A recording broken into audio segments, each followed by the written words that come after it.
Hello everyone, welcome my YouTube channel. मैं अपनी ही लिखी कहानी रातें होती हैं डरावनी, जिसका चैप्टर नंबर 3 सुनाने जा रही हूँ। एपिसोड टाइटल प्रभा की भटकती आत्मा। मैं नताशा हूँ। मैं एक भूत डिटेक्टर लड़की हूँ। अभी तक आपने सुना मैं राजस्थान के एक पुराने किले में गई, जहाँ प्रभा और उसके हस्बैंड के छलावे में फंस गई। और जब घर लौटकर आई तो प्रभा का हस्बैंड मिला, जिसे देखकर मैं बेहोश हो गई और इन सब की मौत हो चुकी है। अब आगे। जब मेरी आँख खुली तो मैंने देखा मेरी माँ मेरे सर पर हाथ सहला रही थी और उनकी आँखों से आंसू निकल रहे हैं। मैंने बोला, माँ, आप क्यों चिंता करती हो? इतनी चिंता मत कीजिए, मैं बिल्कुल ठीक हूँ। और मैं माँ के गले लग गई। मैंने देखा सामने मुकुल खड़ा है और बहुत सैड है। मुकुल बोला, जब इतना डरती हो तो आत्मा और भूत से छोड़ क्यों नहीं देती ये जॉब? तुमको क्या चाहिए, मैं दूंगा। मैंने बोला, मुकुल, वो मेरी जॉब है, मैं अपनी जॉब नहीं छोड़ सकती। और हाँ, मैं कोई डरती वरती नहीं हूँ भूतों से। बस कुछ अपने हों तो दर्द होता है। मुकुल बोला, नताशा, प्रभा मर चुकी है, अब वो तुम्हारी फ्रेंड नहीं है, तुमको उसे मुक्त करा देना चाहिए। मैंने बोला, हाँ मुकुल, अब यही करूँगी। मैं बेड से उठी और अपने घर के छोटे से शिव मंदिर में जाने लगी। मैं शिव जी की बड़ी भक्त हूँ, मुझे उनसे शक्ति मिलती है। पूजा करके मैं रूम से बाहर आई, पर मैं सोचने लगी, अब टाइम आ चुका है कि मैं अपना भूत डिटेक्ट का काम ठीक से करूं। प्रभा मेरी प्यारी फ्रेंड है, अब मैं आ रही हूँ। मैंने मन में सोचा और माँ के पास गई। मैं बोली, माँ, मुझे एक नींबू चाहिए और साथ हरी मिर्च भी। नींबू मिर्च लेकर मैंने अपने बैग में रख ली। साथ में मैंने अपनी भूत डिटेक्टर औजार भी रख लिए। अब मैंने गले में शिव जी का लॉकेट पहन लिया और मैं अपने घर से निकल ही रही थी। गेट खोला और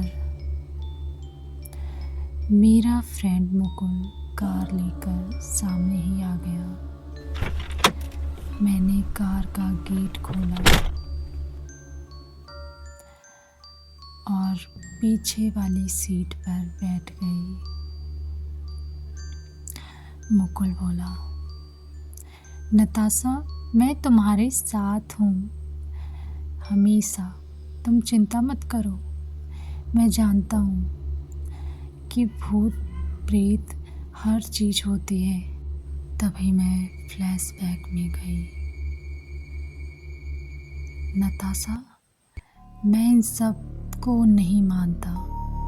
फ्लैशबैक से बाहर निकली और मैंने धीमी आवाज़ में पूछा, मुकुल, तुम इन सब बातों पर यकीन करते हो? मुकुल बोला। हाँ नताशा, हम कार में बैठे बातें कर रहे थे कि अचानक मुझे याद आया कि मुझे अपना प्लान मुकुल को भी बता देना चाहिए। मैंने अपना प्लान बताया। मुकुल घबरा गया। मैंने बोला, क्या हुआ? मुकुल बोला, कुछ नहीं, अच्छा प्लान है। अब हम प्रभा और उन सब की बॉडी को तलाश रहे थे जिसके लिए हमें उसी जगह जाना था जहां उन सब की डेथ हुई थी। मैं भगवान से प्रार्थना कर रही थी कि इस बार मैं बेहोश ना हो जाऊं और अपना काम अच्छे से करूं। मुकुल ने अचानक गाड़ी रोक दी क्योंकि मैंने उसके कंधे पर अपना हाथ रख दिया था। मुकुल अचानक से बेहोश हो गया। मैंने जल्दी जल्दी मुकुल के ऊपर पानी डाला और मैं बोल रही थी, मुकुल, मुकुल, उठो ना, मुकुल, मुकुल। मुकुल उठ गया। अब मैंने राहत की सांस ली। मैंने पूछा, क्या हुआ मुकुल?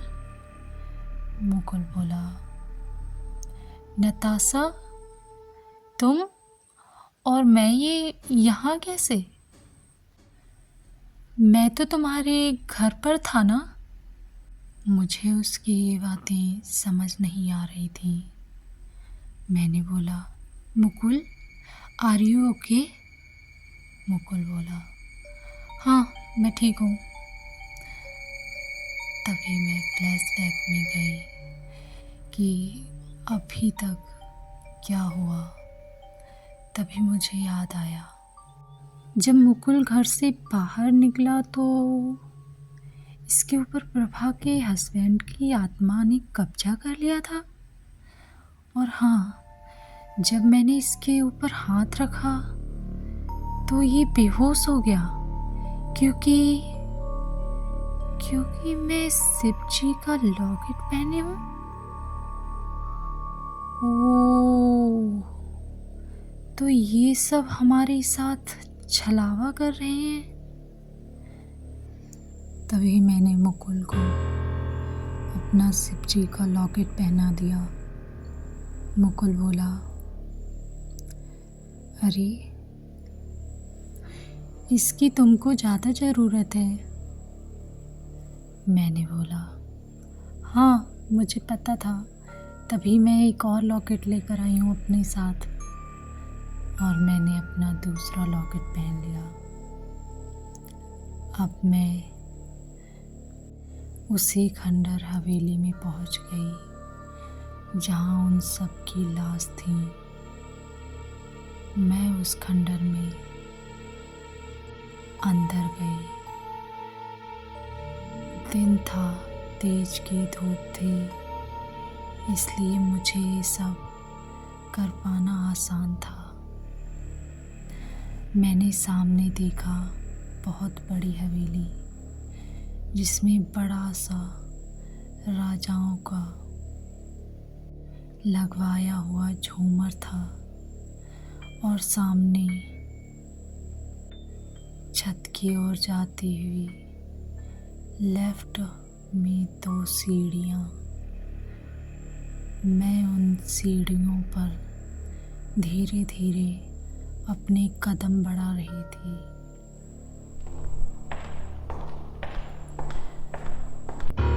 और उस खाली खंडर में सिर्फ मेरे कदमों की आवाज़ हो रही थी।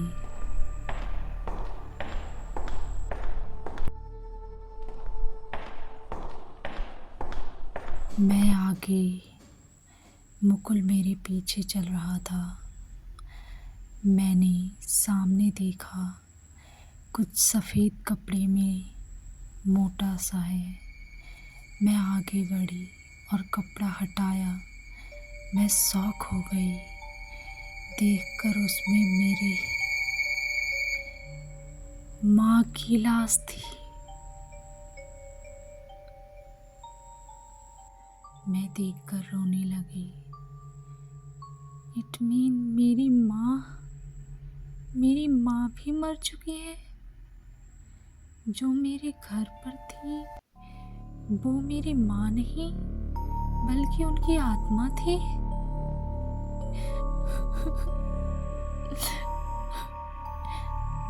और मैं रोने लगी।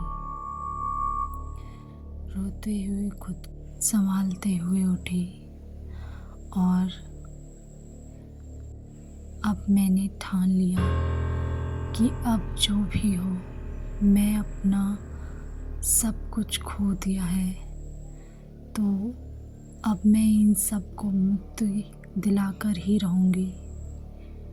मैंने अपने बैग से नींबू उठाया, मिर्च ली और वहीं पर बैठकर स्वास्तिक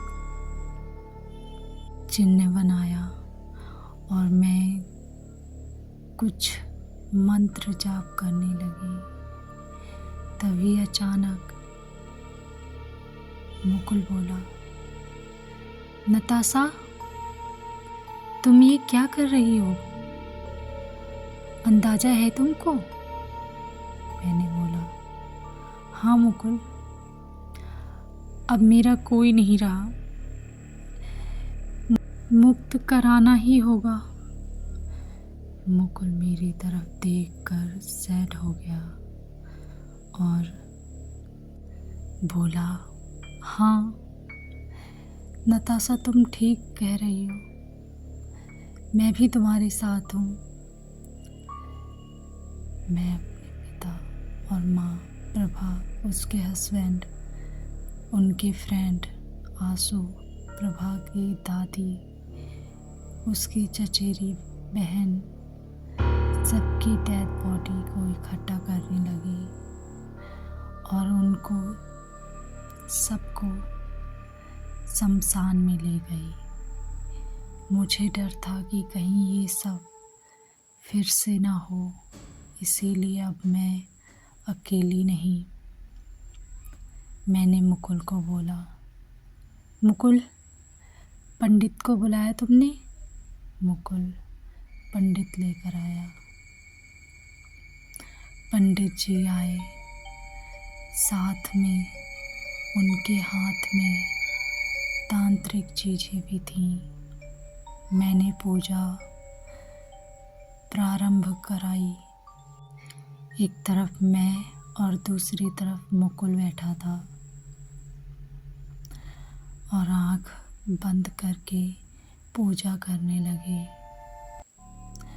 अब अंधेरा हो गया था, रात में सब कुछ काला दिख रहा था, लेकिन अब मैंने ठान लिया था सबको मुक्त कराने का। पंडित जोर जोर से मंत्रों का जाप करने लगे। ओम ह्रीं क्लीं चामुंडाय नमः। पूरे शमशान में सिर्फ हम ही जिंदा, 3 लोग। अब आग जल रही थी। मैंने पंडित से कुछ नहीं बोला, लेकिन परेशान बहुत थी। पंडित बोला, बेटी, चाहे कुछ भी हो जाए, यहाँ से हिलना मत, वरना कुछ भी हो सकता है। मैंने बोला, जी पंडित जी। और पूजा करते करते 12 बज गए। अचानक से मेरे पीछे से आवाज़ आई, बेटी, मैं तुम्हारी माँ, मेरी बेटी, मेरे पास आओ। मैं समझ गई थी ये सब छलावा है, लेकिन कितनी देर तक खुद को रोकती। आखिर वो मेरी माँ है। तभी मैंने उनके पीछे गई। अचानक मुझे पंडित की बात याद आ गई और मैं वहाँ से डरते हुए पीछे आ गई और मैंने देखा पंडित ने सबकी आत्माओं को कैद कर लिया है और अब उनको मुक्ति दे दी। हमें पूरे 22 घंटे हो गए थे, अंत में उनको मुक्ति मिल ही गई। हम दोनों कार में बैठे घर की ओर चल दिए। अब हम घर में आ गए थे। अब हमें नींद लगने लगी थी और मैं बेड पर सोने वाली ही थी कि किसी ने कुंडी खटखटाई और धीमी रोंदू स्वर में बोली, नताशा, तूने मुझे मुक्त नहीं किया। मैं बोली, कौन? मुझे तेज की आंधी में किवाड़ खुलने की आवाज़ आई और धीमी आवाज़ में मैं प्रभा प्रभा प्रभा। बस इतनी सी थी ये कहानी। आपको कैसी लगी ये कहानी कमेंट में ज़रूर बताना और मैं इसका 4th चैप्टर लिखूं इसके लिए कमेंट कीजिए। Thank you watching my video. Thank you so much.